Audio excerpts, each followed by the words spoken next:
Break के बाद एक बार फिर आपका स्वागत है। एक बड़ी खबर आपको दे दें पहले, जयपुर में विधायक दल की बैठक बस शुरू होने वाली है, लेकिन सचिन पायलट अब तक दिल्ली में ही हैं।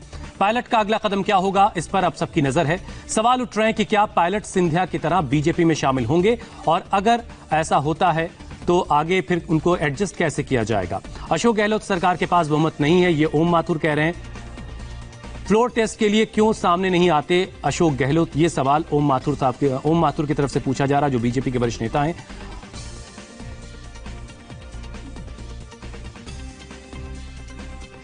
आनंद, हमारे संवाददाता आनंद प्रकाश पांडे ने ओम माथुर जी से बात की है, सुनिए जरा वो क्या कह रहे हैं। बीजेपी के राष्ट्रीय उपाध्यक्ष और राज्यसभा सांसद ओम प्रकाश माथुर हमारे साथ हैं। ओम जी, अशोक गहलोत बार बार ये दावा कर रहे हैं कि उनके पास बहुमत है और बीजेपी उनकी सरकार गिराने की कोशिश कर रही है, जो सफल नहीं होगी। मेरा ऐसा सीधा पूछना है अशोक जी से, अगर बहुमत है तो डर किस बात का। कल उन्होंने अपने बंगले पर, सीएम हाउस पर विधायक दल की मीटिंग बुलाई। वो कोई कहता है 109 थे, कोई कहता है 108 थे, कोई कहता है 107 थे, कोई कहता है 90 थे। जो भी हो, अगर बहुमत है तो उसी समय वहीं से सीएम हाउस से ही उनको बाड़ाबंदी करने के लिए होटल क्यों ले जाया गया, नंबर 1। नंबर 2, अगर उनके पास बहुमत है तो वो फ्लोर टेस्ट के लिए आगे क्यों नहीं आते। एक बात जो ये निकल के सामने आ रही है, कहा जा रहा है कि अशोक गहलोत और वसुंधरा राजे की सियासी केमिस्ट्री बड़ी अच्छी है, इसलिए भी अशोक गहलोत निश्चिंत है, क्योंकि उनको लगता है कि अगर बीजेपी में सचिन पायलट जाएंगे तो उसका विरोध वसुंधरा राजे करेंगे। देखिए, सियासी केमिस्ट्री अपनी जगह होती है, और हम पार्टी के, भारतीय जनता पार्टी के ऐसे कार्यकर्ता हैं कि जहाँ राजनीति करनी है वो राजनीति होती है, जहाँ पार्टी का विषय होता है वहाँ पार्टी होती है, और जहाँ संबंधों का विषय संबंध होते हैं। इसलिए संबंध होना अलग चीज होता है, व्यवहार अलग चीज होता है, बातचीत करना अलग चीज होता है। लेकिन जब पार्टी निर्णय करती है तो सारे इंटैक्ट होकर के पार्टी, इसलिए चाहे वसुंधरा जी हो, चाहे ओम माथुर हो या कोई हो, हम पार्टी से बंधे लोग हैं और हमारी पार्टी सबसे सलाह करके निर्णय करती है। ये कोई अकेले परिवार या अकेले व्यक्ति की पार्टी नहीं है, ये पार्टी सबका राय करके, पार्लियामेंट बोर्ड सबका राय करके निर्णय करती है। इसलिए जो भी पार्टी निर्णय करे, मैं इस विषय से नहीं जोड़ रहा हूँ इस विषय को, आगे भी कई बार निर्णय हुए ऐसे जो हमें से राय करके हुआ,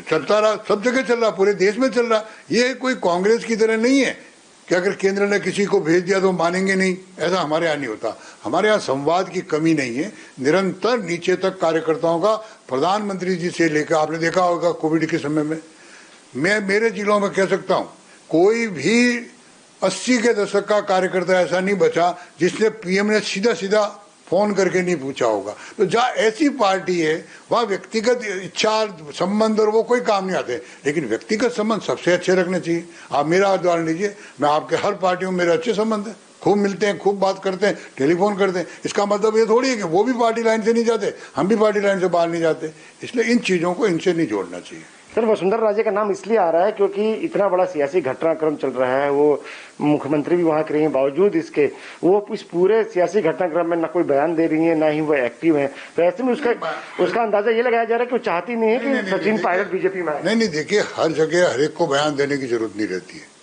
अब वो हमारे प्रदेश अध्यक्ष जी के संपर्क में होगी, वहाँ के नेता प्रतिपक्ष के संपर्क में होगी, वो स्वयं हमारा विधायक भी है इस समय, तो वहाँ होंगे संपर्क में। लेकिन हमारे यहाँ हर एक बयान, और कौन दे रहा बयान बताइए मुझे, कोई नहीं दे रहा बयान। इसलिए खाली वसुंधरा जी नहीं दे रही, इस विषय को इससे नहीं जोड़ना चाहिए। तो ये माना जाए कि अगर सचिन पायलट को लेकर बीजेपी का केंद्रीय नेतृत्व कोई फैसला करता है तो उसको वसुंधरा राजे भी मानेंगे। वसुंधरा राजे नहीं, संपूर्ण जितना कार्यकर्ता है पार्टी राजस्थान का, सब मानेंगे।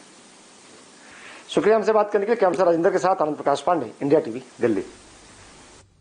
तो ओम माथुर जी जो सवाल उठा रहे हैं कि अगर नंबर हैं गहलोत जी के पास तो वो फ्लोर टेस्ट क्यों नहीं करवाते, और हर्षवर्धन जी ने जो सवाल अभय जी उठाया वो ये कि लीडरशिप की कमी है, वरना दो अच्छे नेता, एक सचिन पायलट और एक अशोक गहलोत जो बहुत अनुभवी हैं, इस तरह के हालात नहीं होते। आप इन दोनों के जवाब दीजिए, उसके बाद फिर मैं संबित के पास जाता हूं।